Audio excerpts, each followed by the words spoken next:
नमस्ते मित्रांनो, नमस्ते. मित्रांनो, आपण प्राचीन भारताचा इतिहास अभ्यासतोय UPSC आणि MPSCच्या परीक्षांसाठी. आणि मित्रांनो, आज आपला विषय मौर्य साम्राज्य किंवा मौर्यन एम्पायर आहे. मौर्यन एम्पायर आपण जाणून घेणार आहोत. मौर्यन एम्पायरचं बॅकग्राऊंड, मौर्यन एम्पायरचे जे एम्परर्स होते, सम्राट होते, त्या सम्राटांबद्दल, त्या सम्राटांनी जे योगदान मौर्य साम्राज्याच्या अर्थातच भारताच्या राजकीय विकासात दिलेलं आहे ते, आणि मौर्य कार्यकाळात सामाजिक, आर्थिक, राजकीय परिस्थिती कशी होती, मौर्यांच्या इतिहासाचे स्रोत कोणते होते, या सगळ्या गोष्टींबद्दल आपण जाणून घेणार आहोत. इंग्लिशमध्ये सांगायचं तर Mauryan empire is very important topic in UPSC exam point of view. And this empire was the classical empire in almost every aspect, and that's why it becomes imperative on the part of us to study this empire. And UPSC, if you go through the previous year's question papers, you would find that several questions are being asked on this topic. The questions are mostly asked on the policy of Ashoka. Then the questions are asked the nature of the Mauryan state, what was the nature of the Mauryan state. And further, the questions are also asked in relation to the decline of the Mauryan Empire, because many books have been written on this topic, and this has been the very, what we can say, interesting topic for the discussion, and many authors and scholars take interest in discussing and debating this topic frequently. So it becomes imperative on the part us to study this topic. मित्रांनो, हा घटक जो आहे हा खरंच महत्वपूर्ण घटक आहे मौर्य साम्राज्याचा. तर मग मौर्य साम्राज्याच्या या घटकामध्ये आपल्याला काय काय अभ्यासायचंय? मित्रांनो बघा, मौर्य साम्राज्याचं जर का आपण अस्तित्व पाहिलं तर मौर्य साम्राज्य हे अफगाणिस्तानचा जो परिसर आहे, या अफगाणिस्तानच्या परिसरापासून जर तुम्ही अफगाणिस्तान सुद्धा त्याच्यामध्ये येतं, कारण हा तर अफगाणिस्तानचा प्रदेश आहे, म्हणजेच इकडे इराण पर्यंत, सिरिया पर्यंत, आणि इकडे पुंड्रवर्धना म्हणजे इकडे पूर्व बंगाल पर्यंत जर आपण पाहिलं, म्हणजे ईस्टर्न बेंगाल पर्यंत हे साम्राज्य पसरलेलं होतं मौर्यांचं. आणि इकडे तक्षशिला जे की पाकिस्तानमध्ये आहे, या सगळ्या ठिकाणांचा जर का आपण विचार केला तर तुम्ही राज तारांगी नावाचं पुस्तक आहे, कल्हान राजा इतिहासकारांनी लिहिलेलं. तर त्या पुस्तकामध्ये सांगितलेलं आहे की Srinagar was built by Ashoka. Srinagar was built by Ashoka हे त्या पुस्तकात सांगितलेलं आहे. आणि ह्या दक्षिणेपर्यंतच्या राज्यांपर्यंत मौर्यांचं साम्राज्य पसरलेलं होतं. म्हणजे आज आपल्या भारताचं जर का आपण भौगोलिक क्षेत्र जर का घेतलं तर 32,87,263 चौरस किलोमीटर टेंटॅटिव्हली आपलं क्षेत्रफळ आहे भारताचं. मित्रांनो, मौर्यांच्या काळात मौर्यांचं क्षेत्रफळ जे आहे 50 लाख चौरस किलोमीटर होतं. म्हणजे आज भारत सरकारच्या अंतर्गत जेवढं क्षेत्र आहे त्याहून अधिक क्षेत्र मौर्यांच्या अंतर्गत होतं. आणि त्यांनी प्रभावीपणे शासन व्यवस्था निर्माण केली होती, even though they were lacking such modern equipments like the communication tools and other roads and other services for their disposal. त्यांना अशा कुठल्या सेवांचा किंवा सुविधांचा बिलकुल सहाय्य नव्हतं, तरी सुद्धा एवढ्या मोठ्या परिसरभर त्यांना हे साम्राज्य निर्माण करता आलं. हाच मौर्यांचा एक महत्वाचा ऍस्पेक्ट आहे. आणि म्हणून आपल्याला त्या सगळ्या गोष्टींवर चर्चा करायची आहे. मित्रांनो, मौर्य साम्राज्य हे क्लासिकल साम्राज्य आहे. त्या क्लासिकल साम्राज्याचं नेमकं बॅकग्राऊंड काय आहे किंवा मौर्यन राज्य कसं विकसित झालं याच्याबद्दल आपण जाणून घेणार आहोत. आणि आपला तो टॉपिक आहे background of the Mauryan empire किंवा मौर्य साम्राज्याची पार्श्वभूमी. मौर्य साम्राज्याची पार्श्वभूमी आपल्याला जाणून घ्यायची. मित्रांनो, मौर्य साम्राज्य हे मगधच्या राज्यावर आलेलं साम्राज्य होतं. मगध राज्यावर आलेलं साम्राज्य होतं. म्हणजे मगधचं साम्राज्यच म्हणजे मौर्य साम्राज्य आपण घेतो. तुम्हाला माहिती आहे, मगधच्या विकासामध्ये म्हणजे ज्या लोकांनी योगदान, त्या लोकांमध्ये हर्यंका एक डायनेस्टी होती, हर्यंका डायनेस्टी. आणि ह्या डिनेस्टीमध्ये जे राज्यकर्ते झाले त्या राज्यकर्त्यांमध्ये बिंबिसार, अजातशत्रू यासारख्या लोकांनी योगदान दिलं होतं. या मगधच्या डेव्हलपमेंटमध्ये तुम्हाला माहिती आहे की शिशुनागांनी योगदान दिलेलं होतं. Shishunagas had contributed in the growth of Magadh. Then Nandas had contributed in the development. Thus, Haryanka, Shishunagas, and Nandas had contributed to the great extent in making Magadha as a strong empire or strong kingdom.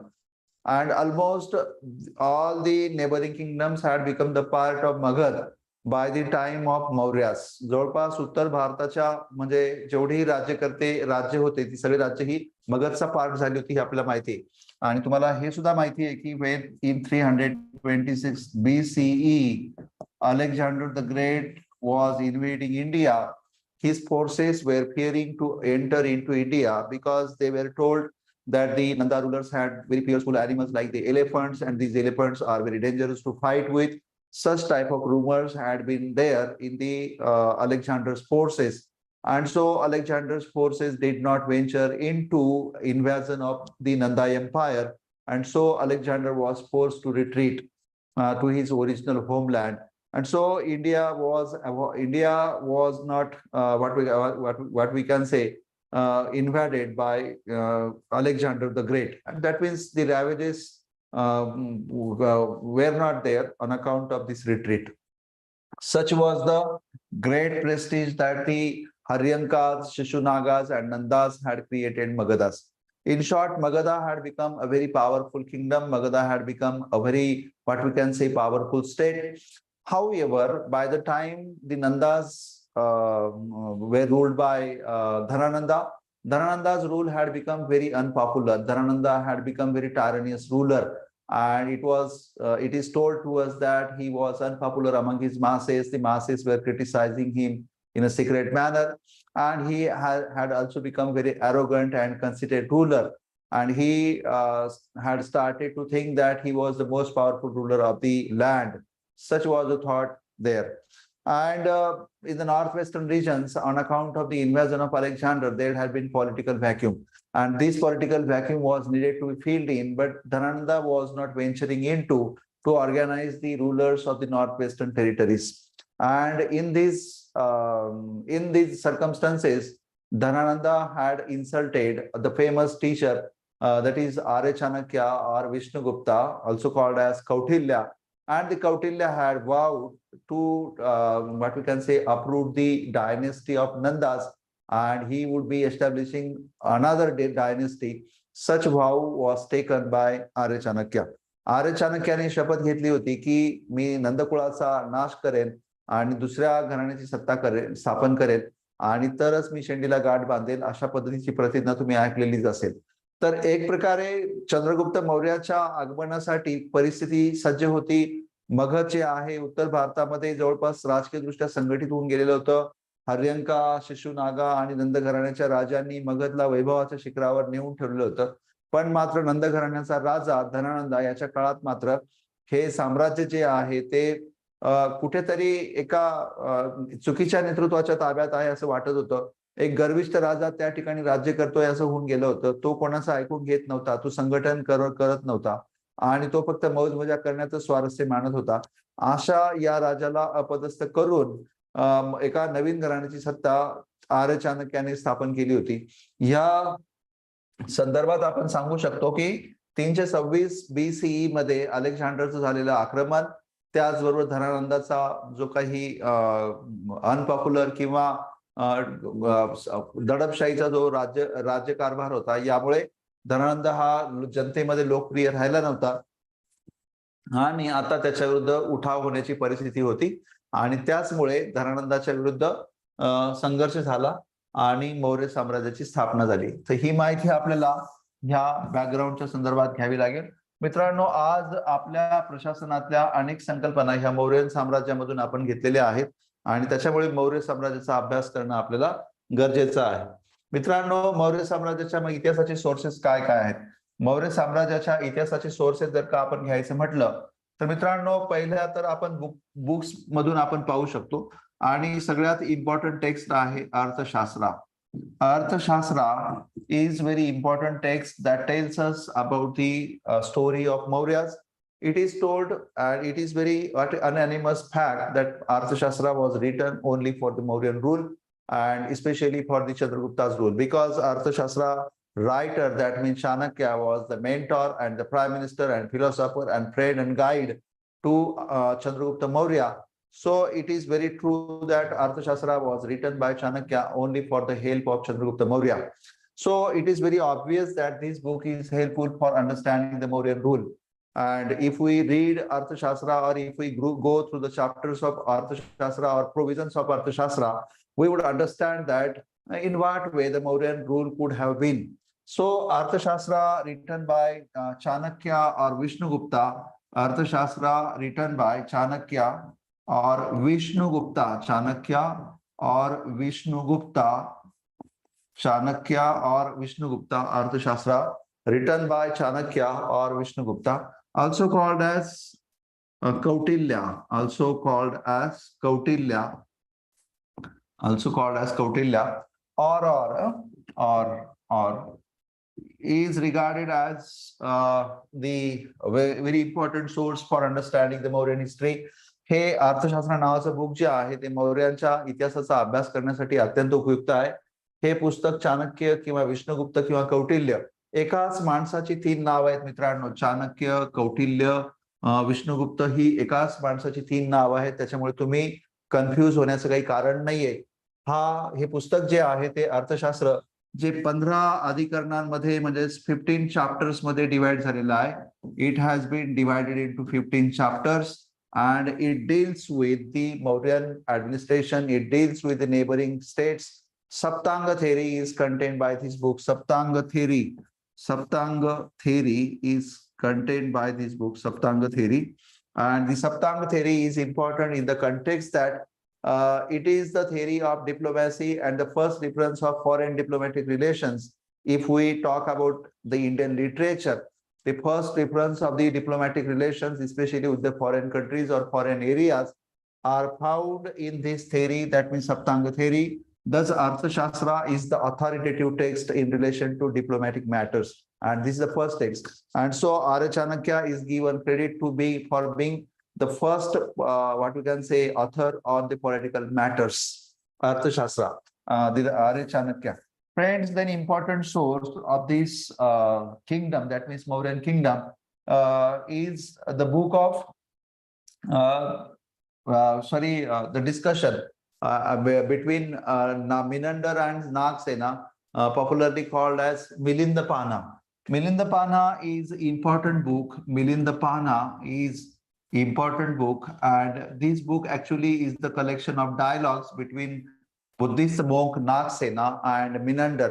Indo-Greek राजा Menander आणि बौद्ध धर्मगुरू नागसेन यांच्यातील संवादाचं जे collection जे आहे ते मिलिंदपाना म्हणून आहे. मिलिंद म्हणजे मिनंडर मित्रांनो, मिनंडर. आणि ह्या मिनंडरचे जे क्वेश्चन्स आहेत, या क्वेश्चन्स म्हणजे पाहना. मिलिंद पाना, पाना मीन्स क्वेश्चन, पाना मीन्स क्वेश्चन. तर हे मिलिंदाचे क्वेश्चन जे आहे त्याच्यात दिलेले आहे. मित्रांनो, हे पुस्तक जे आहे हे आवश्यक नाही की त्याच्यामध्ये मौर्यांचा कुठेतरी संबंध आहे किंवा मौर्यांचा कुठेतरी रेफरन्स आहे, पण त्या पुस्तकाचं बॅकग्राऊंड किंवा तो जो डायलॉग आहे, तो डायलॉग मिनंडरचा हा मौर्य साम्राज्याच्या राजवटीच्या ऱ्हासाच्या पार्श्वभूमीवर झालेला आहे. त्याच्यामुळे आपल्याला तत्कालीन राजकीय परिस्थिती काय राहिली असावी, सामाजिक परिस्थिती काय राहिली असावी, धार्मिक परिस्थिती काय राहिली असावी याचा अंदाज जो आहे तो बांधता येतो. The social, economic, political, and religious conditions prevailing during those times can be understood by us if we read this book. Because even if the book was written much later, however, the things do not change very dramatically or immediately. Things more or less remain the same. So we can understand by reading the references of this book. तर हे मिलिंदपाना नावाचं book आहे, त्या संदर्भात important आहे. मित्रांनो, त्याच्यानंतर दुसरं इम्पॉर्टंट बुक जे आहे, खरं तर ते सगळ्यात प्रथम सांगायला पाहिजे होतं, ते आहे अष्टाध्यायी. मित्रांनो, Ashtadhyayi written by Panini. Ashtadhyayi written by Panini. Ashtadhyayi हे पाणिनीने लिहिलेलं पुस्तक हे मौर्य साम्राज्याच्या इतिहासाचा स्रोत होऊ शकतं. अष्टाध्यायी हे पुस्तक जे आहे ते मौर्य साम्राज्याचा इतिहासाचा स्रोत होऊ शकतं. मित्रांनो, कसं हे पुस्तक जे आहे, तुम्ही असं म्हणू शकतात की भारतातलं पहिलं सेक्युलर पुस्तक आहे असं म्हटलं तरी चालेल. पहिलं पुस्तक जे लिहिलं गेलेलं आहे, सेक्युलर पुस्तक, 4th सेंचुरी BCE मध्ये ते पुस्तक लिहिलं गेलं असावं मित्रांनो, 4th सेंचुरी. आणि हे संस्कृत भाषेचं सर्वात जुनं ग्रामर आहे. oldest grammar of Sanskrit language, oldest grammar of Sanskrit language, oldest grammar of Sanskrit language, oldest grammar of Sanskrit language. हे जे आहे ह्या पुस्तकाची ओळख आहे. हे पाणिनीने लिहिलेलं पुस्तक आहे. या पुस्तकाच्या आधी कुठलंही दुसरं ग्रामरचं पुस्तक नाहीये मित्रांनो. This is the oldest book of the Sanskrit grammar. This is the oldest Sanskrit grammar that is extant today. It was written by Panini, and from this book all other grammar texts have been developed. So it is also the important source of the Mauryan history, because it is believed that it was written in 4th century BCE, and this period corresponds with the Mauryan Empire's time. And so we can understand what conditions or what circumstances or episodes that Panini may have discussed or noted down in his book Ashtadhyayi. These episodes or these experiences or the incidences that he may have discussed in this book are related to the time period of the Mauryan rule. So we can understand the nature of the Mauryan rule, in what way the Mauryan rule could have been, or what could have been the nature of the Mauryan rule, what could have been the political conditions, what could have been the conditions of language, what could have been the conditions of the scientific know-how. Such type of progress, scientific, cultural, religious, social, and political progress that Mauryan rule could have achieved could be understood by us from reading this book or by analyzing the episodes or incidences of this book. So this book can serve as the important source of the Mauryan history. So this book can serve as the important source of the Mauryan history. म्हणूनच मित्रांनो हे पुस्तक जे आहे ते एक इतिहासाचा चांगला स्रोत म्हणून होऊ शकते. पण तुम्ही पतंजलीचं नाव ऐकलं असेल मित्रांनो. पतंजली पुष्यमित्र शुंगाच्या दरबारातील एक प्रिस्ट होता. Pushyamitra Shunga, the founder of Shunga dynasty, Pushyamitra शुंगाच्या कोर्ट मधील एक प्रिस्ट होता. आणि मित्रांनो ह्या पुष्यमित्र शुंगाच्या कोर्टमध्ये पतंजलीने जे पुस्तकं लिहिले, 2 पुस्तकं लिहिलीत, म्हणजे योगभाष्य हे बुक लिहिलेलं आहे, योगभाष्य, आणि दुसरं बुक लिहिलेलं आहे ते म्हणजे Mahabhashya, योगभाष्य and Mahabhashya. These 2 books have been written by Patanjali. Patanjali is actually regarded as the founder of yoga philosophy. And Mahabhashya is a book, it is a commentary on Ashtadhyayi. It is a commentary on Ashtadhyayi. That means whatever Panini had written, it was very brief, or what we can say short, and it had the book did not explain much of the things. However, Patanjali tried to explain what Panini was intending to say, in what way Panini was interpreting the what we can say interpreting the grammatical things. Mahabhashya just explains us what Ashtadhyayi tells us. So we can say that Mahabhashya is the commentary on Patanjali's Ashtadhyayi. Panini's Ashtadhyayi. मित्रांनो थोडक्यात सांगायचं म्हणजे असं की पाणिनीचं जे अष्टाध्यायी हे जे book आहे हे खूप संक्षिप्त स्वरूपात लिहिलेलं आहे आणि सामान्य माणसाच्या आकलनाच्या थोडंसं बाहेर आहे.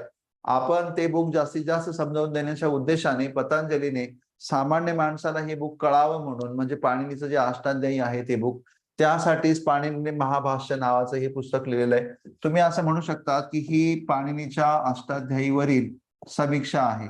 पाणिनीच्या अष्टाध्यायीवर लिहिलेली ती एक समीक्षा आहे असं तुम्ही सांगू शकतात. आणि मित्रांनो योगभाष्य हे जे बुक आहे, पतंजलीला योगा तत्वज्ञानाचा प्रणेता मानला जातो. आणि त्या योगाचं त्याचं म्हणणं असं होतं की कुंडलिनी शक्ती जर का जागी केली योगाच्या माध्यमातून, तर प्रत्येक माणूस जो आहे तो मोक्षापर्यंत किंवा उच्च प्रतीच्या ज्ञानाची प्राप्ती करू शकतो, हे साधण्याचा प्रयत्न केला. पण मग आपल्यासाठी हे बुक काय इम्पॉर्टंट आहे? कारण मित्रांनो सगळे प्रसंग त्या कालखंडातले असल्याने स्वाभाविक की तो कालखंड नेमका सोशियली, पॉलिटिकली, इकॉनॉमिकली कसा होता हे अंडरस्टँड व्हायला आपल्याला मदत होते. पण मित्रांनो एक सगळं चांगलं पुस्तक जे आहे ते म्हणजे मुद्रा राक्षस, विशाख दत्ताने लिहिलेलं मुद्रा राक्षस, रिटन बाय विशाख दत्ता. मुद्रा राक्षसा रिटन बाय विशाख दत्त. हे जे बुक आहे मित्रांनो, मुद्रा राक्षस जे विशाख दत्ताने लिहिलेलं आहे, ह्या पुस्तकामधून आपल्याला हे कळतं. मित्रांनो बघा, मुद्रा याचा अर्थ रिंग आहे. मुद्रा याचा अर्थ रिंग म्हणजे, किंवा आपण मराठीत सांगायचं तर अंगठी, रिंग किंवा अंगठी. आणि दुसरं मित्रांनो, हे राक्षसा हे पीएम आहे, प्राईम मिनिस्टर आहे. कोणाचा? धनानंदाचा. म्हणजे धनानंदाची अंगठी, धनानंदाची अंगठी हे त्या पुस्तकाचं नाव आहे. ऍक्च्युली मुद्रा राक्षस हे जे पुस्तक आहे विशाख दत्तांनी लिहिलेलं, या पुस्तकातून आपल्याला कळतं की कोणत्या प्रकारे चंद्रगुप्ताने धनानंदाचा पराभव केला. त्या धनानंदाचा पराभव करण्यासाठी धनानंदाचाच पंतप्रधान जो राक्षस होता, त्या राक्षसाचीच अंगठी ओळखपत्रासारखी वापरली. धनानंदाच्या दरबारात प्रवेश केला, त्याच्यानंतर धनानंदाला अपदस्थ केलं आणि स्वतः मौर्य सम्राट झाला. हे जे स्टोरी आहे मुद्रा राक्षस या पुस्तकातून आपल्याला कळते. आणि त्याच्यामुळे हा एक चांगला सोर्स आहे to declare that Mauryan empire was established by Chandragupta Maurya and for the defeat of Chandragupta, Dhanananda, the last Nanda ruler, Chandragupta had used the ring of Rakshasa. That means the prime minister of Dhanananda. And the ring of Rakshasa was used as the identity card, or it was like the passport to enter into the royal palace. And that's why this story is very important to us. It tells that in what way Dhanananda got defeated, and in what way Chandragupta found access in his royal palace, and in what way the prime minister of Dhanananda helped him. So this book is very important. मित्रांनो, दुसरी पण पुस्तकं आहेत आपल्याला मौर्यांच्या बद्दल सांगणारी. For example, परिशिष्ट पर्वन नावाचं पुस्तक आहे. परिशिष्ट पर्वन, परिशिष्ट पर्वन, परिशिष्ट परिशिष्ट पर्वन, परिशिष्ट Parvan. It is a book written by Hemchandra Suri. It is a book written by Hemchandra Suri. Hemchandra Suri is a book written by Hemchandra Suri. परिशिष्ट पर्वन हे जे पुस्तक आहे हे हेमचंद्र सुरीने लिहिलेलं आहे. आणि मित्रांनो, हे पुस्तक जे आहे ह्या पुस्तकामध्ये ऍक्च्युली हे जैन रिलिजनचं पुस्तक आहे. ह्या जैन धर्माच्या पुस्तकामध्ये आपल्याला हे कळतं की चंद्रगुप्त मौर्य आणि भद्रभाऊ हे दक्षिण भारतामध्ये जैन धर्माच्या प्रसारासाठी निघून गेले होते. आणि मगधमध्ये 12 वर्षाचा दुष्काळ पडला होता. 12 years famine had been there in Magadha. 12 years famine. मगधमध्ये 12 वर्षाचा दुष्काळ पडला होता आणि त्याचमुळे जे आहे ते दक्षिणेकडे निघून गेले होते. याबद्दलची माहिती आपल्याला या पुस्तकामध्ये दिसून येते.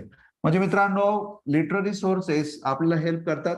बऱ्याच वेळा बघा की आपल्या साहित्यामध्ये सँड्राकोटास नावाचा शब्द यायचा. सँड्राकोटास, सँड्राकोटास म्हणजे मग नेमकं काय आहे हे आपल्याला कळायला मदत होत नव्हती. सँड्राकोटास.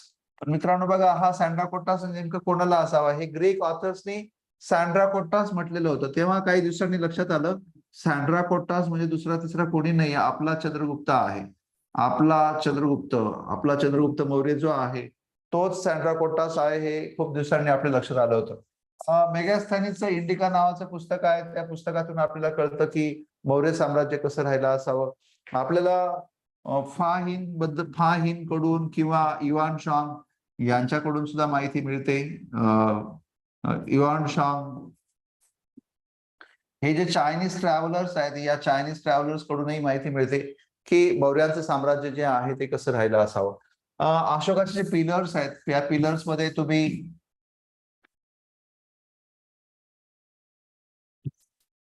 अशोकाचे पिलर्स, रॉक एडिक्स आणि पिलर एडिक्स यांच्याकडून सुद्धा आपल्याला माहिती मिळते. Rock addicts and pillar addicts, rock addicts and pillar addicts also serve as rock edicts, and pillar edicts also serve as the good sources of the history of the Mauryan Empire. सगळ्यात महत्त्वाचं म्हणजे these edicts, maybe the pillar edicts or the rock edicts, help in the determination of the borders, determination in the borders, determination of the borders. साम्राज्याच्या सीमा ज्या आहेत त्या निश्चित करायला आपल्याला हेल्प होते. मित्रांनो बघा, जिथपर्यंत हे आहेत त्याच्यावरून आपल्या लक्षात येतं. उदाहरण द्यायचं झालं, रॉक एडिक्ट जे आहे काबूल आणि कंदाहार मध्ये सापडलेले आहेत. काबूल आणि कंदाहार रॉक एडिक्ट वरून आपल्याला हे लक्षात येतं, काबूल आणि कंदाहार रॉक एडिक्ट वरून हे लक्षात येतं की अशोकाचं साम्राज्य हे अफगाणिस्तानच्या पुढे पर्यंत होतं. त्याच्या 12th रॉक एडिक्ट मध्ये नेबरिंग स्टेटची नावं दिलेली आहेत आणि त्या नेबरिंग स्टेटच्या नावांमध्ये मित्रांनो, इजिप्त पासून सिरिया, इजिप्त, सिरिया, त्याचबरोबर साऊथ इंडिया, एवढ्या सगळ्या प्रदेशांची नावं मेन्शन केलेली आहेत. म्हणजेच आपल्याला या सोर्सेस वरून कळतं की त्यांच्या साम्राज्याचा विस्तार कुठपर्यंत राहिला असावा. म्हणून मित्रांनो, सोर्सेस ऑफ मौर्यन हिस्ट्री फार इम्पॉर्टंट आहे टू अंडरस्टँड करणं. त्यानंतर मित्रांनो, आपण आता मौर्यांचे जे सोर्सेस आहेत इतिहासाचे, ते सोर्सेस बघा, ही पंचमार्क कॉइन्स होती. ही जी कॉइन्स होती, ह्या कॉइन्सना आपण पंचमार्क कॉइन्स म्हणतो. That means this coins had no particular shape. मराठीमध्ये त्यांना म्हणतात आहात शिक्के. मराठीमध्ये त्यांना आपण आहात शिक्के असं म्हणतो, आहात शिक्के. आणि इंग्रजीत बोलायचं तर पंचमार्क कॉइन्स. इंग्रजीत बोलायचं तर पंचमार्क कॉइन्स म्हणून आपण त्यांचा उल्लेख करू शकतो. इंग्रजीत सांगायचं तर punch mark coins. Punch mark coins means not circular coins as we today, but the coins, these were the strips, metal strips. Generally सिल्वरच्या होत्या. बघा, तुम्हाला इथे सिल्वर दिसेल. हे चांदी वापरलेली आहे किंवा चांदीचे ते नाणे आहेत. त्यांच्यावर काही शिक्के आहेत. त्या शिक्क्यांच्या माध्यमातून आपण आयडेंटिफाय करू शकतो की ते नाणे जे आहेत ते कोणत्या लोकांचे राहिले असतील, कोणत्या राजांचे राहिले असतील. याचा उल्लेख जो आहे तो आपल्याला करता येऊ शकतो. त्याच्यानंतर मित्रांनो, आता आपण एम्परर्स बद्दल आपण डायरेक्ट माहिती घेऊया. चंद्रगुप्त मौर्य हा 323 BCE मध्ये एम्परर झाला आणि 298 BCE पर्यंत राज्यकर्ता होता. आपल्याला हे माहिती आहे की he was the founder of the Mauryan empire. Founder of the Mauryan empire. पण मौर्यन एम्पायरच्या एस्टॅब्लिशमेंट मध्ये सगळ्यात महत्वाचं योगदान जे दिलेलं आहे, अर्थातच आर्य चाणक्याने दिलेलं आहे. आर्य चाणक्य याने त्याला एम्परर बनवण्यामध्ये खूप महत्वाची भूमिका जी आहे ती निभावली होती. हे आपण सगळ्यांनाच माहिती आहे. मित्रांनो, चंद्रगुप्त मौर्याने असं म्हणतात की धनानंदाचा डिफीट केला. Dhanananda had become very unpopular. धनानंदाचा डिफीट केला होता. धनानंदा हा नंदा रुलर होता आणि त्याने तो फारच लोकांमध्ये लोकप्रिय राहिला नव्हता. त्याच्याबद्दल लोक निगेटिव्ह बोलायला लागले होते. तेव्हा धनानंदाचा पराभव चंद्रगुप्त मौर्याने करून टाकला आणि नवीन घराण्याची स्थापना केली. मित्रांनो, त्याने धनानंदाच्याच मुलीबरोबर विवाह केला असं मानलं जातं. त्याने पाटलीपुत्र या ठिकाणी त्याची कॅपिटल स्थापन केली होती आणि नॉर्थ इंडियाचा जो साम्राज्य विस्तार जो आहे तो करण्यामध्ये त्याने मोठा कामही केलं होतं. 305 BCE मध्ये त्याने सेल्युकस निकेटरचा पराभव पण केला होता. Seleucus Nicator got defeated at the hands of Chandragupta Maurya. Seleucus निकेटरचा चंद्रगुप्ताने पराभव केला होता मित्रांनो. आणि त्या पराभवाच्या बदल्यात म्हणजे आराकोसिया, देन गेड्रोसिया आणि हेरात या सारख्या टेरिटरी ज्या आहेत त्या चंद्रगुप्ताला मिळाल्या होत्या. चंद्रगुप्ताला हे प्रदेश जे आहेत ते प्रदेश मिळाले होते. चंद्रगुप्ताला हे प्रदेश जे आहेत ते मिळाले होते युद्धानंतर. आणि मित्रांनो, चंद्रगुप्ताने 500 हत्ती जे आहेत ते सेल्युकस निकेटरला भेट दिले होते. 500 हत्ती सेल्युकस निकेटरला भेट दिले होते. 500 हत्ती सेल्युकस निकेटरला भेट दिले होते. आणि हेलन नावाच्या एका मुलीबरोबर मौर्य राजपुत्राचा विवाह झाला होता असं म्हणतात. पण आता तो विवाह चंद्रगुप्त मौर्याचा झाला की कोणाचा झाला याच्याबद्दलची सविस्तर माहिती आपल्याला उपलब्ध नाहीये मित्रांनो, चंद्रगुप्त मौर्याच्या संदर्भात नॉर्थ इंडियामध्ये चंद्रगुप्ताने पॉलिटिकल युनिटी साध्य केली होती असं आपण मानू शकतो. चंद्रगुप्ताच्या साठी खूप मोठा राज्यकारभार जो आहे तो प्रस्थापित व्हावा म्हणून आर्य चाणक्याने त्याला हेल्प केली होती असं मानलं जातं. मित्रांनो, असं म्हणतात की 298 BCE मध्ये चंद्रगुप्ताने जैन धर्माची दीक्षा घेतली आणि आपला मुलगा बिंदुसार याच्यासाठी दक्षिण भारतात तो साम्राज्य सोडून निघून गेला. पुढे जाऊन सलेखना करून त्याने आपला देह संपवला असं मानलं जातं. Sallekhana is the Jain practice of starvation to death. Sallekhana, it is also called as Santhara. ही जैन धर्माची एक प्रॅक्टिस आहे. संतारा किंवा सलेखना याच्यामध्ये स्लो डेथ हळूहळू जो आहे तो आपण आपल्या शरीराचा आणून घेऊ शकतो. म्हणजे it can someone can be labelling it as the आत्महत्या और सुइसाइड बाय ओन, पण मात्र विदाउट नोटिसिंग और without having the what we can say consciousness अशा टाईपची. तर ते सलेखना पद्धतीने, आणि ते पुस्तक मी तुम्हाला सांगितलं ज्या पुस्तकामध्ये ते दिलेलं आहे, परिशिष्ट पर्वन नावाचं पुस्तक आहे. त्या पुस्तकात आपल्याला कळतं की चंद्रगुप्त मौर्य जो आहे तो दक्षिण भारतामध्ये जैन धर्माच्या प्रसारासाठी निघून गेला होता. मित्रांनो, चंद्रगुप्त मौर्य जैन धर्माचा अनुयायी होता हे तुम्ही लक्षात ठेवण्याची आवश्यकता आहे. चंद्रगुप्त मौर्याने सौराष्ट्र रिजन जे आहे, सौराष्ट्र रिजन मध्ये सुदर्शन तलावाची उभारणी केली होती असं मानलं जातं. सुदर्शन तलाव जो आहे, सुदर्शन तलावाची उभारणी त्याने केली होती सौराष्ट्रामध्ये. त्याने पुष्यगुप्त वैश्य नावाच्या त्याच्या राज्यपालाकडून ती उभारणी केली होती असं मानण्यात येतं. पुष्यगुप्त वैश्य ह्या त्याच्या राज्यपालाने त्याची उभारणी केली होती असं मानलं जातं. सौराष्ट्रामध्ये सुदर्शन तलावाची उभारणी. मित्रांनो, भारतामधलं कदाचित हे पहिलं एक्झाम्पल होतं की जिथे शेतकऱ्यांच्या हितासाठी सुदर्शन तलावाची उभारणी जे आहे एखादा राज्यकर्ता जो आहे तो करतोय. मित्रांनो, त्याच्यानंतर आपण पुढचा राज्यकर्ता जर का घेतला तर बिंदुसार 298 BC तर 272 BC ही हा त्याचा कार्यकाल आहे. मित्रांनो, बिंदुसार जो आहे हा राज्यकर्ता याने दक्षिण भारताचा विस्तार केला असावा, दक्षिण भारतात साम्राज्य विस्तार केला असावा असं मानलं जातं. दक्षिण भारतात साम्राज्य विस्तार घडून आणला असावा असं मानलं जातं.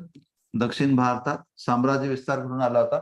आणि त्याच्याच काळात तक्षशिलेला बंड पण झालं होतं. तक्षशिलेला बंड झालं होतं. तक्षशिलेला बंड झाले होते आणि हे बंड दडपण्यासाठीच अशोकला पाठवलं गेलं होतं. हे पण आपल्याला माहिती आहे. अशोकाला पाठविण्यात आले होते. हे बंड जे आहे ते मोडून काढण्यासाठी अशोकाला पाठविण्यात आले होते. मित्रांनो, बिंदुसारच्या दरबारात राजदूतांची अदलाबदलही झाली होती. जशी चंद्रगुप्ताच्या काळात मेगास्थॅनिस हा अँबॅसेडर होता, त्या पद्धतीने दायमॅकस हा बिंदुसारच्या दरबारातील अँबॅसेडर होता. दायमॅकस जो की सिरियाचा राजाचा अँबॅसेडर होता, सिरियन अँबॅसेडर होता दायमॅकस. आणि मित्रांनो, या बिंदुसारने त्या दायमॅकसकडे गोड, दारू, अंजीर आणि विद्वान लोकांची मागणी केली होती. जेव्हा सिरियाच्या राजाने सांगितलं होतं गोड, दारू आणि अंजीर पाठवली जातील, विद्वानांना आमचे कायदे पाठवू शकत नाही. तर अशा प्रकारचा ते त्याचा राज्यकारभार होता. मित्रांनो, त्याच्या काळात साम्राज्याचा विस्तार झाला. तो आजीवक पंथाचा अनुयायी होता.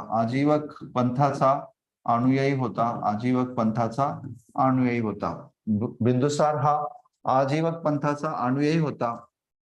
आणि according to sources Pingalavatsa was the guru और the spiritual head of Bindusara. Bindusara आणि बिंबिसार या दोन नावांमध्ये आपल्याला फरक वाटला पाहिजे. मित्रांनो, he is also called as Amitraghata. That means ज्याच्याकडे शत्रूच नाहीयेत असं नाव जे आहे त्याचं अमित्र घटा. और slayer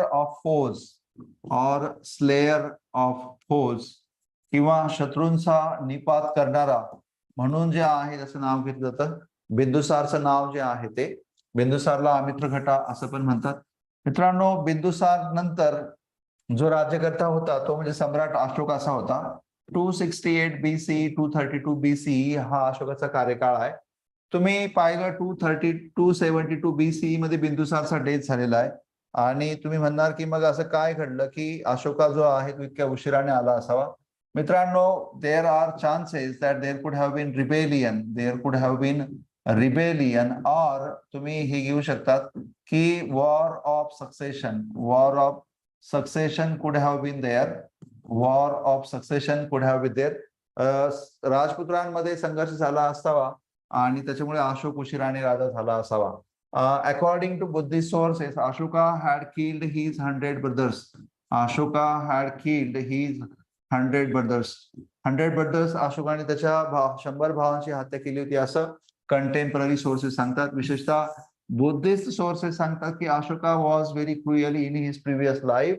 However, after the adoption of Buddhism, he got transformed into the virtuous man and he became the man of virtues. म्हणजे अशोकाचं हे जे स्थित्यंतर आहे, म्हणजे अतिशय कठोर किंवा क्रूर माणसापासून तर एका अतिशय सभ्य आणि विद्वान साधू सारख्या किंवा विद्वानासारख्या त्याचं नेचर होणं, स्वरूप होणं, हे बौद्ध धर्मामध्ये त्याचं परिवर्तन करून घेण्यामुळे झालं, असं बौद्ध धर्माने सांगितलेलं आहे. पण अशोकाच्या काळात संघर्ष झाले असतील हे नाकारायला पण काही असं काही विशेष नाहीये, त्याच्यामुळे संघर्ष झाले असतीलच. मित्रांनो, अशोकाने त्याच्या राज्यारोहणाच्या 8व्या वर्षी, राज्यारोहणाच्या 8व्या वर्षी असं मानलं जातं की 8व्या वर्षी 8th renal year of his rule, 8th renal year Ashoka fought Kalinga war. Ashoka fought Kalinga war. Kalinga म्हणजे मित्रांनो आपला आजचा ओरिसा जो आहे, त्या ओरिसाचा उल्लेख आपण करू शकतो. अशोकाचं राज्य करण्याचं 8वं वर्ष होतं. ते वर्ष आहे मित्रांनो 261 BCE. 261 BCE, 261 BCE मध्ये ते अशोकाने ते युद्ध केलं होतं. आणि ह्या कलिंगाच्या युद्धामध्ये, अशोकाच्या या कलिंगाच्या युद्धामध्ये मित्रांनो खूप मोठा रक्तपात झाला होता. आणि हा रक्तपात जो आहे पुढे जाऊन तुम्ही असं समजू शकतात की तो अशोकाच्या परिवर्तनासाठी कारणीभूत ठरला होता. या कलिंगाच्या युद्धानंतर अशोकाने बौद्ध धर्म स्वीकारायचं ठरवलं, युद्धाचं धोरण त्यागलं आणि धर्माचं धोरण जे आहे त्यांनी स्वीकारलं अशोका. आणि मग पुढे जाऊन जे आहे अशोकाने आपली संसाधनं बौद्ध धर्माच्या विकासासाठी वापरली होती. अशोकाने तिसरी बौद्ध परिषद पण बोलावली होती. तिसऱ्या बौद्ध परिषदेला पॅटर्नेस पण प्रोव्हाइड केलं होतं, जे आपण आधीच्या लेक्चरमध्ये पाहिलेलं आहे. मित्रांनो, अशोकाचा जर का आपण पाहिलं तर हे अशोकाचे रॉक एडिट्स आणि पिलर एडिट्स बद्दल माहिती दिलेली आहे. आपण ते रॉक एडिट्स किंवा पिलर एडिट्स आपण नंतर बघूया. अशोकाचा हा पिलर एडिक्ट आहे मित्रांनो लौरिया नंदनगड इथला. आणि बघा, ही आपली अशोकाची सारनाथ इथली प्रतिकृती आहे. सारनाथचा आयरन पिलर आहे. सारनाथचा आयरन पिलर सारनाथ या ठिकाणचं पिलर आहे ते सारनाथ, ज्याला आपण सिंहस्तंभ असं म्हणतो. सारनाथ हा आपली भारताची राजमुद्रा म्हणून आपण स्वीकारलेली आहे. भारताची एम्ब्लेम ऑफ इंडिया, भारताची राजमुद्रा म्हणून आपण स्वीकारलेली आहे. मित्रांनो, ऍक्च्युअली हे 4 सिंह आहेत. 1 नंबर, 2 नंबर, 3 नंबर आणि ह्या सिंहाच्या मागे जो एक सिंह आहे तो. आणि हे सायकल जे आहे मित्रांनो, बघा हे सायकल जे की बुद्धांनी म्हणजे काळाचं उदाहरण दिलंय, धम्मचक्र परिवर्तन केलेलं आहे. हे जे चाक आहे हे चाक आपण आपल्या ध्वजावर पण घेतलेलं आहे. हे 4 अॅनिमल जे आहेत ते पण विचारले जातात आपल्याला की कोणते कोणते अॅनिमल्स आहेत. आणि हे लोटस सिम्बॉल आहे. हा सिम्बॉल जो आहे हा लोटस सिम्बॉल आहे. आणि याच्या खाली जो पिलर आहे त्या पिलरवर तो माउंट केलेला आहे. मित्रांनो, हे पिलरवर बघा हे जे स्वरूप आहे अशा टाईपची ही इमेज आहे. याला म्हणतात अॅनिमल कॅपिटल. अॅनिमल कॅपिटल म्हणतात याला, अॅनिमल कॅपिटल. आणि हा जो आहे मित्रांनो हा आहे पिलर, हा पिलर एडिक्ट. तर ह्या पिलर एडिक्टवर अशोकाने काही अॅनिमल कॅपिटल जे आहेत त्या इन्स्टॉल केलेले आहेत. त्याच्यानंतर मित्रांनो आपण आता जे काही राजे आहेत बाकीचे त्या राजांबद्दल बघूया. अशोकाच्या मृत्यूनंतर दशरथ हा राजा झाला होता 232 BCE पासून तर 224 BCE पर्यंत तो राज्यकर्ता होता. दशरथाच्या बद्दल सांगायचं मित्रांनो, ही वॉज फॉलोअर ऑफ आजीविका सेक्ट. आजीविका सेक्ट बद्दल तो आजीविका पंथाचा तो अनुयायी होता. आजीवक पंथाचा अनुयायी होता. He was the follower of आजीविका सेक्ट. आणि त्याने नागार्जुनी हिल्समध्ये 12 गुंफांची निर्मिती करण्यामध्ये पण योगदान घेतलं होतं. 12 गुंफा अशोकाने बनवल्या होत्या. त्या 12 गुंफा बनवण्यामध्ये किंवा एक्सपांड करण्यामध्ये त्याने योगदान दिलेलं आहे. आणि दशरथ हा एकमेव राजा आहे मित्रांनो ज्याने देवानाम पिया पियादसी राजा मगधे असं वर्णन जे आहे ते केलेलं आहे. देवानाम पिया पियादसी राजा मगधे. देवानाम पिया देवानाम पिया पियादसी राजा मगधे, पियादसी राजा मगधे म्हणजे मगधचा देवांना प्रिय असणारा मगधचा राजा दशरथ असं त्याने स्वतःला वर्णन केलेलं आहे आणि तो अशोकानंतर असं लिहिणारा एकमेव राजा आहे. मित्रांनो, संपती हा जो राजा होता हा राजा जैन धर्माचा अनुयायी होता. तो पण मौर्य राजा होता, जैन धर्माचा अनुयायी होता. जैन धर्माचा अनुयायी. संप्रती शालिशुका वगैरे या राजांबद्दल फारसं काही माहिती नाही मित्रांनो. तुम्ही हे जी गुंफा दिसते तुम्हाला, ही 12 गुंफा आहे. 12 गुंफेचा गेटवे आहे हा. 12 गुंफेचा 12 ही गुंफा जी आहे त्या गुंफाचा दरवाजा आहे. 12 गुंफा याचा. मित्रांनो, ही भारतातली दगडात कोरून काढलेली पहिली प्रतिकृती आहे किंवा पहिलं स्ट्रक्चर आहे.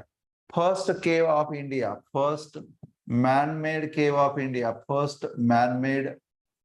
इंडिया ही भारताची तयार केलेली पहिली गुंफा आहे जी आपण माणसाने तयार केलेली आहे आणि अर्थातच त्याचं योगदान जे आहे ते अशोकाला दिलं जातं. मित्रांनो, 12 गुंफा माणसाने भारतात बनवलेल्या पहिल्या गुंफा आहेत आणि ह्या गुंफांचं योगदान अर्थातच अशोकाला दिलं जातं. मित्रांनो, अशोकाचं हे जे योगदान आहे ते फारच ग्रेट आहे आणि ह्या गुंफांना राष्ट्रीय वारशाचा दर्जा पण देण्यात आलेला आहे. राष्ट्रीय वारशाचा दर्जा या गुंफांना देण्यात आलेला आहे. मित्रांनो, ऍक्च्युली ह्या 4 गुंफा आहेत. या 4 गुंफांची जर का नाव तुम्ही पाहिली तो लोमस ऋषी हे एक नाव आहे. लोमस ऋषी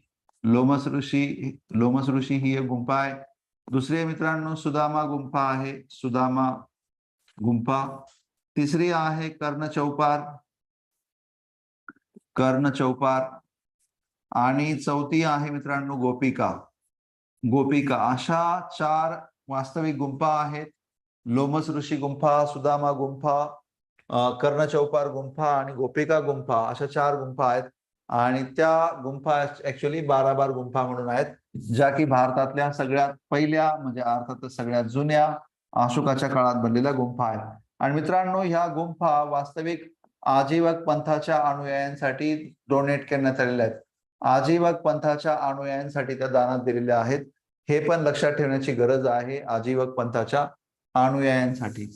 मित्रांनो, हा सांचीचा स्तूप आहे आणि हा सांचीचा स्तूप बनवण्यामध्ये सुद्धा मौर्यांचं योगदान फार महत्वाचं राहिलेलं आहे. अशोकाने ह्या सांचीच्या स्तूपाची बांधणी केली होती ही माहिती असू द्या. लक्षात घ्या की हा सांचीचा स्तूप जो आहे याचीच प्रतिकृती आपण पांडवलेणा या ठिकाणी वापरलेली आहे. सांचीचा स्तूप आपण त्याच्यामध्ये आपण सांगू शकतो.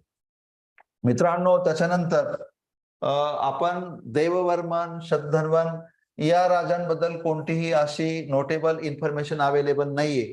पण मात्र दिस वॉज द लास्ट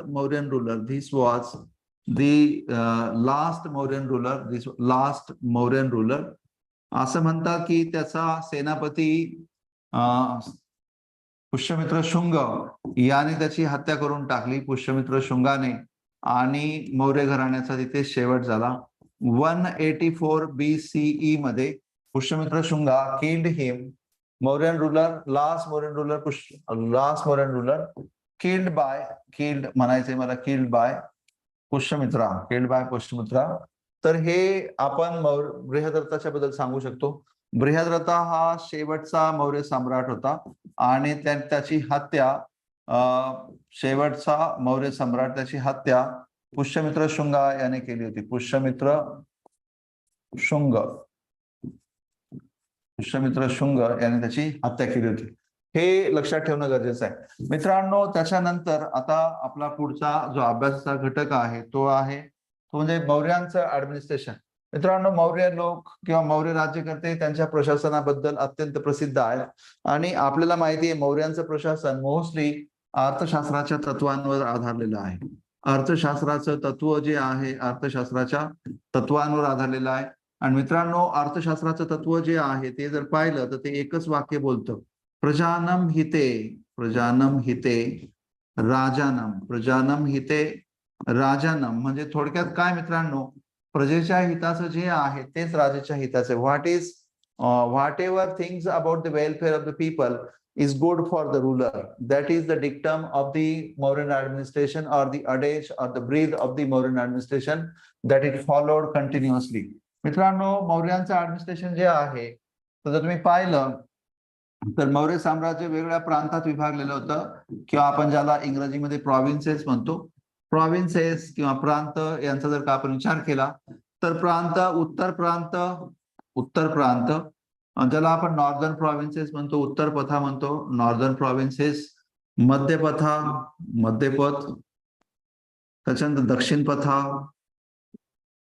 दक्षिण पथा, then Magadha, and then Kalinga.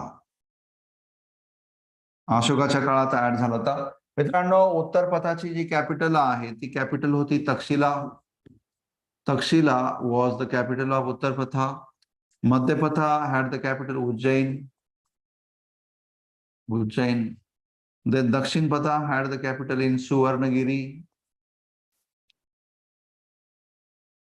Then Magadha had the capital in Patliputra. Pataliputra मध्ये राजधानी होती. आणि Kalinga had the capital in Toshali. हे ऍडमिनिस्ट्रेशन जर काय घेतलं मौर्यांचं आपण, तर 5 प्रांतात मौर्यांचं शासन विभागलेलं होतं. 1 उत्तर प्रांत, 2 मध्य प्रांत, 3 दक्षिण पथा, 4 मगध आणि 5वं Kalinga. Thus the Mauryan Empire was divided into various provinces like northern provinces, central provinces, southern provinces, Magadha and Kalinga. Central provinces had the capital in Ujjain, northern provinces had capital in Takshila, southern provinces has the capital in Suvarnagiri. Suvarnagiri is in Telangana. Magadha had the capital in Patliputra, while Kalinga had the capital in Toshali. Kalinga corresponds to modern Odisha. This should be noted by you. मित्रांनो, त्याच्यानंतर कलिंगा मौर्यांच्या आपण ऍडमिनिस्ट्रेशनचा विचार केला तर आपण केंद्रीय प्रशासनाचा जर का विचार केला, तो ruler was the absolute authority and he was assisted by the council of ministers. The council of ministers were recruited by the ruler, and the qualities or the qualifications to being appointed as a minister were very strict, and the ruler meticulously scrutinized the qualifications of the person, and then he would appoint the person as the minister. मित्रांनो, minister राजाच्या मर्जीपर्यंत राहत असायचे, आणि राजाचा ज्या पद्धतीने त्याची काय म्हणता येतील की आपल्याला क्वालिफिकेशन पटायची तेव्हाच राजा त्याला नियुक्त करायचा. त्याच्यानंतर राजा जो आहे, राजाला मंत्री परिषद जरी सल्ला द्यायला होती तरी ते मंत्री परिषदेचा सल्ला राजावर बंधनकारक नव्हता. हे पण तेवढंच महत्वाचं आहे. राजाला मदत करण्यासाठी, सल्ला देण्यासाठी अनेक दूत असायचे, गुप्तचर असायचे. या सगळ्यांच्या माध्यमातून राजा प्रशासन सांभाळायचं. मित्रांनो, या प्रशासनामध्ये सन्निधाता जो आहे, सन्निधाता हा ट्रेझरीचा प्रमुख होता. सन्निधाता also called as Sannidhata was the chief of treasury. Chief of treasury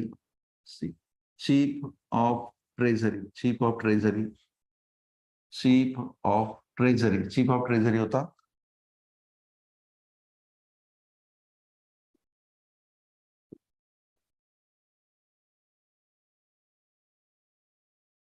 chief of treasury. आणि दुसरा होता तो म्हणजे समाहर्ता.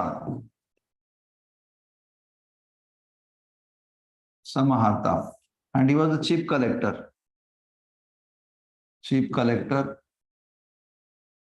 समाहर्ता. मित्रांनो, हे 2 इम्पॉर्टंट अधिकारी होते, समाहर्ता आणि सन्निधाता. मित्रांनो, आजही बऱ्याचशा पार्टमध्ये समाहर्ता म्हणतात. उदाहरणार्थ Bihar DM is called as समाहर्ता. in Bihar DM is called as समाहर्ता. हे लक्षात घेणं गरजेचं आहे. पण बाकीचे जे अधिकारी आहेत त्या अधिकाऱ्यांना जनरली अध्यक्ष असं म्हटलं जायचं. For example, adhyaksha was the suffix that could be added with every minister. For example, सीताध्यक्ष हा जो मंत्री होता तो जमिनीच्या संदर्भात होता, म्हणजे land records. We can say he was the agriculture minister. Then पौत्वाध्यक्ष वजन मापांच्या संदर्भात होता. पौत्वाध्यक्ष वजने आणि माप यांच्यासाठी होता. देन पन्याध्यक्ष व्यापाराच्या संदर्भात होता. Panyadhyaksha was about the trade. Then लवणाध्यक्ष हा मिठाच्या संदर्भात होता. लवणाध्यक्ष जो मिठाशी संबंधित होता. त्याच्यानंतर मित्रांनो लक्षणाध्यक्ष जे आपले पासपोर्ट वगैरे त्यांच्यासाठी असणारा ऑफिसर होता. आकाराध्यक्ष जो की खनिजाशी संबंधित होता. त्याचबरोबर आपल्याकडे जर का समजा दारूबंदी वगैरेचा विषय आला तर तिकडे मदिराध्यक्ष होता. मदिराध्यक्ष त्याचबरोबर आपण पाहिलं तर प्राण्यांच्या संदर्भात अश्वाध्यक्ष होता जो की घोड्यांच्या संदर्भात होता. अश्वाध्यक्ष. देन सेनाध्यक्ष देन पिलाध्यक्ष. पिलाध्यक्ष म्हणजे हत्तींच्या संदर्भात जो होता तो पिलाध्यक्ष असायचा. मित्रांनो अशा पद्धतीचे हे अध्यक्ष जे आहेत मौर्यांच्या काळात होते. या अध्यक्ष म्हणजे एक प्रकारे मंत्री होते आणि असं म्हणतात मित्रांनो की there had been the list of 34 adhyakshas. There had been the list of 34 adhyakshas. आणि ह्या सगळ्या अध्यक्षांना जो पगार दिला जायचा तो पाना किंवा कर्षपाना या परिमाणात दिला जायचा. पाना किंवा कर्षपान या परिमाणात ते दिलं जायचं. पाना किंवा कर्षपाना. It was the salary unit यामध्ये दिलं जायचं. हे लक्षात घेण्याची आवश्यकता आहे. Salary unit.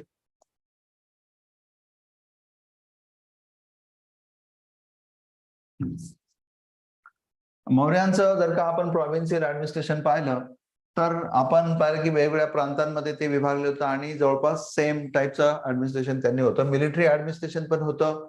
पाटलीपुत्र शहराचं ऍडमिनिस्ट्रेशन होतं. वेगवेगळ्या कमिटीज मध्ये ते ऍडमिनिस्ट्रेशन विभागलेलं असायचं. For example Megasthenes says that the administration of Patliputra Municipal Corporation was divided into 6 committees, and the 6 committees had each committee had 5 members each. Thus there had been 30 members all, and these 30 members were responsible for looking after the administration of Patliputra.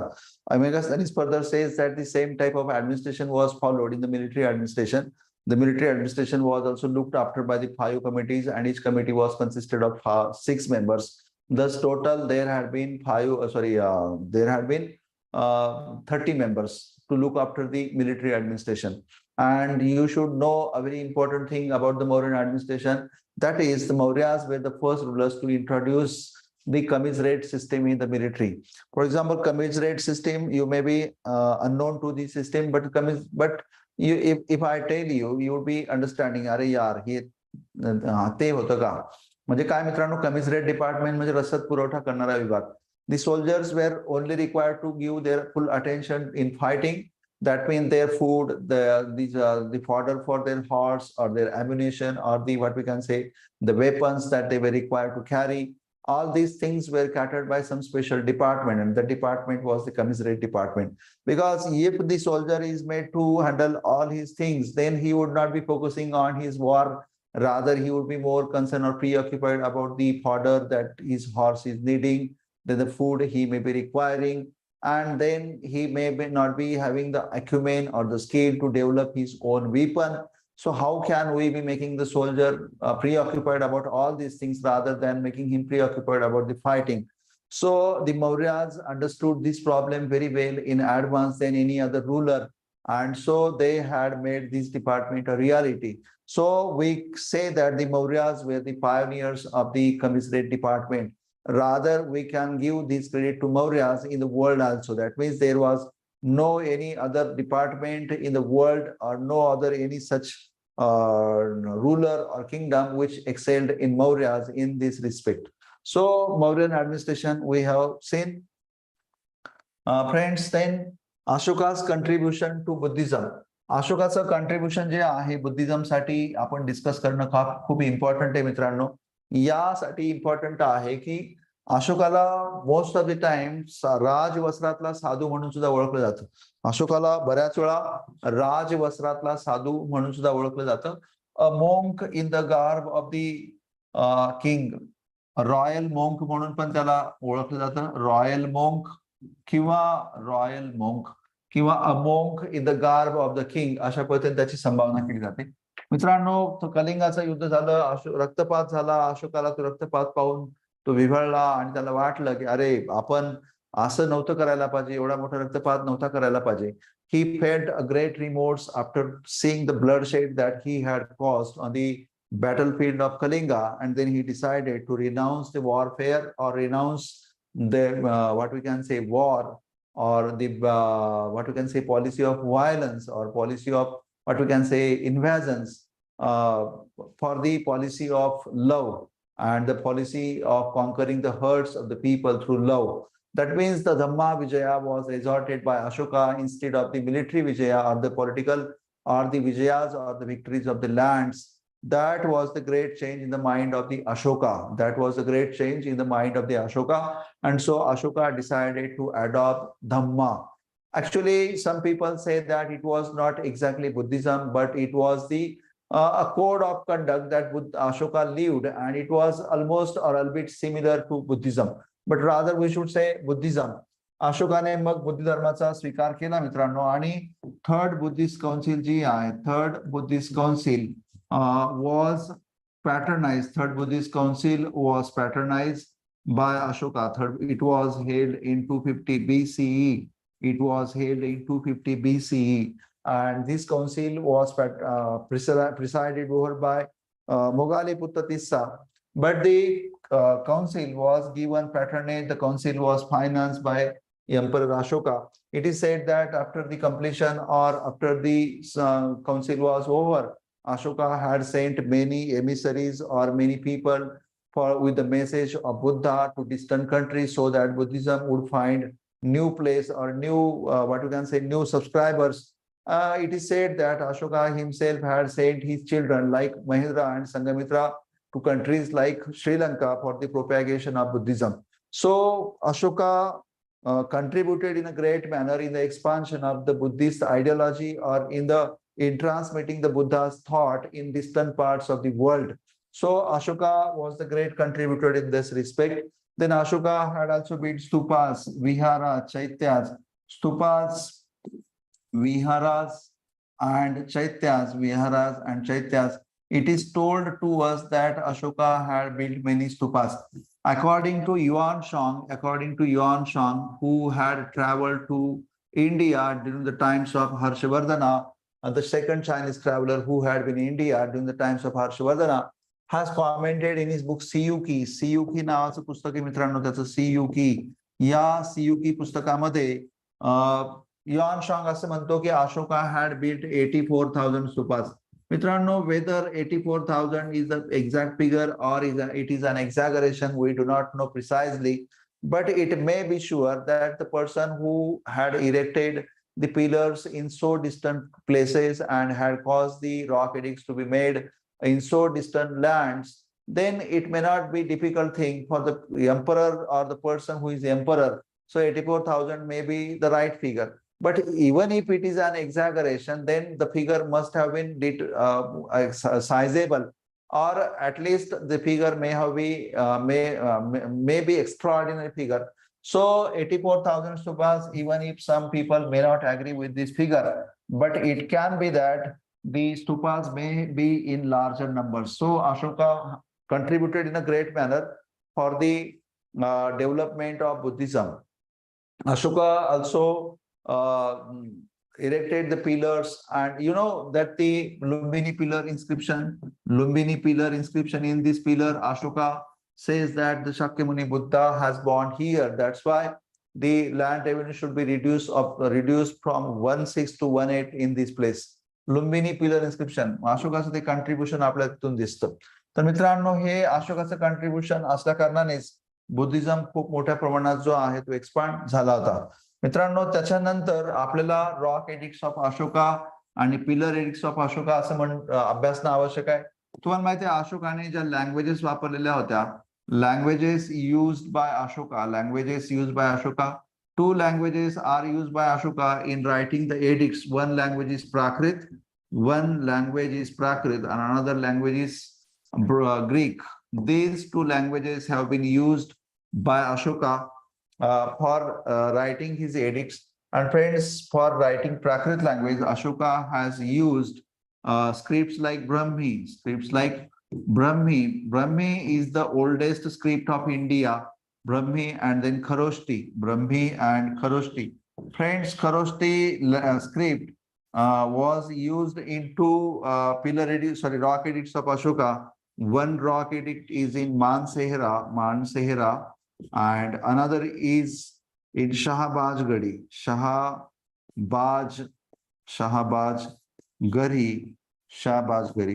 Mansehra and Shahabaj Gari are the places where Kharoshti rock edicts are used, while Brahmi rock edicts, all Indian rock edicts, all Indian rock edicts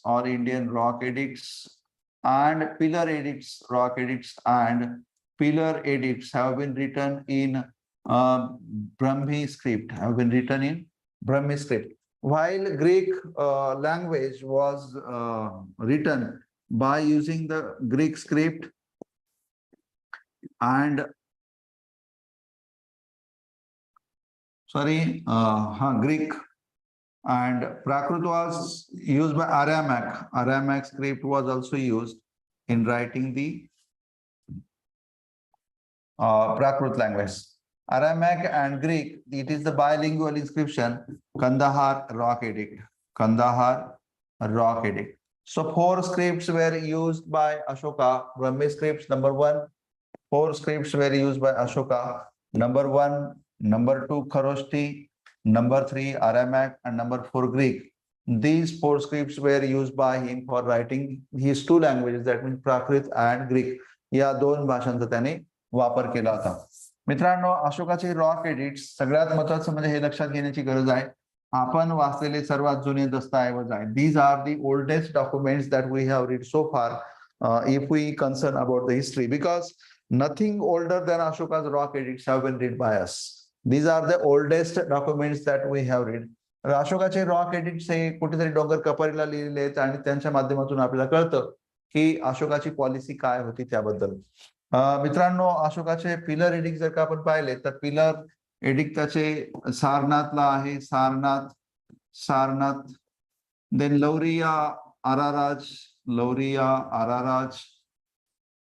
Lauriya Nandangad आहे, नंदनगड. त्याच्यानंतर रामपूर्वा आहे, लुंबिनी आहे, संकीसा आहे, असे जे pillars आहेत मित्रांनो, हे पिलर एडिक्ट्स अशोकाचे. ह्या पिलर एडिक्ट्स मधूनही आपल्याला बरीचशी माहिती मिळते.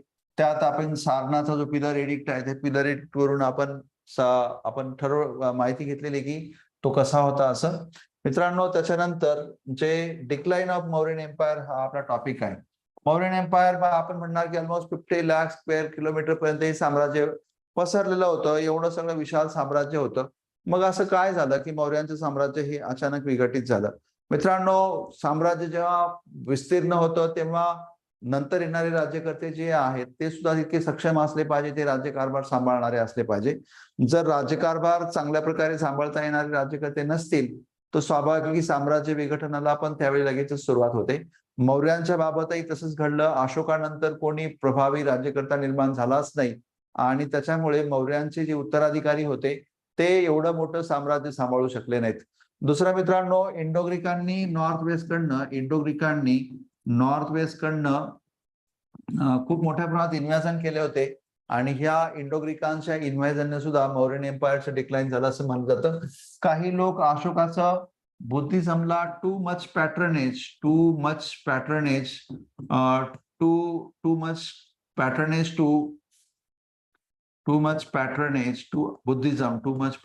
बुद्धिझम आपल्या मौर्यन एम्पायरच्या डिक्लाइन साठी रिस्पॉन्सिबल होतं असं काही लोक मानतात. कसं की त्या लोकांचं म्हणणं असं आहे की majority of the resources of the state were spent for the cause of Buddhism by ignoring the basic needs of the empire, and so empire got weak and the treasury got emptied because Ashoka did not use the resources for the upkeep or the development of the empire. Rather, he spent majority of his resources in building stupas, in building chaityas, and in building caves like Barabar. These things may have taken huge funds. हे पण अशोकाचं एक कारण राहिलं असावं असं काही लोक मानतात. बऱ्याच वेळा काही लोक म्हणतात की Ashoka had given up the policy of warfare. Ashoka had given up warfare. कदाचित ते पण त्याचं कारण राहिलं असावं असं खूप लोक म्हणतात. अशोकाने युद्ध त्यागून द्यानं हे त्याचं एक कारण राहिलं असावं, कारण Ashoka's giving up warfare may have made the army docile or weak.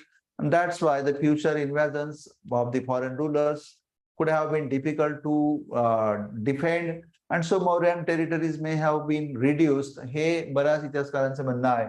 काही लोकांचं म्हणणं आहे की it was the Brahmanical rebellion that may have cause the decline of Ashokan empire because Pushyamitra Shunga was Brahmin and he had rebelled against the central authority. हा काही लोकांचं म्हणणं आहे.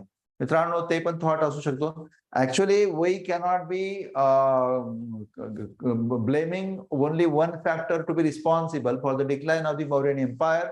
Rather, it is the cumulative effect of all the factors that may have brought the Mauryan Empire to doom or decline. So, friends, it was not the single reason or single factor. Then, friends, contribution of the Mauryan Empire. Mauryan Empire was the All India Empire. It was the first classical empire of India, and it was the first All India Empire. Mauryan Empire contributed in a great manner because foreign relations त्यांच्या काळात खूप चांगले झाले. आणि सगळ्यात महत्त्वाचं म्हणजे मित्रांनो, त्यांचं आर्किटेक्चर, त्यांचं लिटरेचर, आणि सगळ्यात महत्त्वाचं त्या रॉक कट केव्स, त्या रॉक एडिक्ट्स आणि पिलर एडिक्ट्स यांच्या माध्यमातून आपल्याला मौर्यांचं फॉरेन रिलेशन पण कळतं. मौर्यांचं रिलिजन बद्दलचं, मौर्यांचं सोसायटी बद्दलचं आणि इकॉनॉमी बद्दलचं ग्रीवन जे आहे ते आपल्याला अंडरस्टँड होतं. त्यांचं जे पॉलिसी आहे ती पॉलिसी कशी वेलफेअर स्टेटची होती हे आपल्याला अंडरस्टँड व्हायला हेल्प होते. आणि मित्रांनो, त्यांचीच लेगसी आहे की पुढे जाऊन जे आहे अनेक एम्पायर जे आहे सस्टेन झाले. त्याच मौर्यन ऍडमिनिस्ट्रेशनचे जे मॉडेल आहे ते मॉडेल अनेकांनी अडॉप्ट केलं आणि मौर्यन एम्पायर जे आहे ते सस्टेन झालं. त्याच्यामुळे आपण मौर्यन एम्पायर, आज आपण जी एम्ब्लेम वापरतो, राजमुद्रा वापरतो, ती पण मौर्यांचीच आपल्याला देण आहे अनेक बाबतीत. म्हणजे तो सिंह स्तंभापासून तर ते व्हील आहे आपल्या फ्लॅगवर, जे व्हील आहे ते व्हील सुद्धा बुद्धिझमचं किंवा बुद्धांच्या धम्मचक्र परिवर्तनाचा संदेश देणारं ते सुद्धा अशोकाच्या त्या स्तंभावरूनच, सारणाच्या स्तंभावरूनच आपण घेतलेलं आहे. एवढ्या मोठ्या परिसरभर मौर्यन साम्राज्याने भारतीय नावाचा डंका जो आहे तो त्यांनी मिटवलेला आहे. भारतीय नावाचा डंका पिटलेला आहे, भारतीय नाव पोहोचवलेलं आहे सर्व दूरपर्यंत. त्याच्यामुळे मौर्यांचं योगदान जे आहे ते फारच म्हणजे महत्वपूर्ण आहे. मित्रांनो, पण एक लक्षात घेण्याची गरज आहे, मौर्यांनी त्यांच्या कोणत्याही शिलालेखामध्ये स्वतःला मौर्य म्हटलेलं नाहीये, स्वतःला कुठेच मौर्य म्हटलेलं नाहीये. इतर लोकांनी त्यांना मौर्य म्हटलेलं आहे, त्यांनी स्वतःला कुठेच मौर्य म्हटलेलं नाही. तर मित्रांनो, हे होतं मौर्यन एम्पायरच्या बद्दलची माहिती. मौर्यन एम्पायर बद्दल म्हटलं तर आज बघा मेन कॅपिटल त्यांच्या कुठे आहेत, कुंडल, त्या तुम्ही तुमचा जो व्हिडिओ आहे तो व्हिडिओ तुम्ही नंतर पाहणार तर तुम्हाला त्या मौर्यन एम्पायर बद्दलच्या बऱ्याचशा गोष्टी ज्या आहेत ते तिथे पाहता येतील. मित्रांनो, आज आपण ह्या मौर्यन एम्पायरच्या संदर्भातला स्टडी केला. आय होप की तुम्हाला मौर्यन एम्पायर बऱ्याचशा बाबतीत मौर्यन एम्पायरच्या अंडरस्टँड झाल्या असतील. आणि मौर्यन एम्पायर बद्दल काही क्वेश्चन तुम्हाला असलेत तर तुम्ही व्हॉट्सअप करू शकतात मला, किंवा इथे मेसेज बॉक्स मध्ये क्वेश्चन करू शकतात. युअर क्वेश्चन, तुमचा प्रश्न जो आहे तो नंतर आन्सर केला जाईल. मित्रांनो, आता आपण थांबूया आणि नेक्स्ट टॉपिक जो आहे नेक्स्ट टॉपिकला आपण भेटूया. Thank you friends.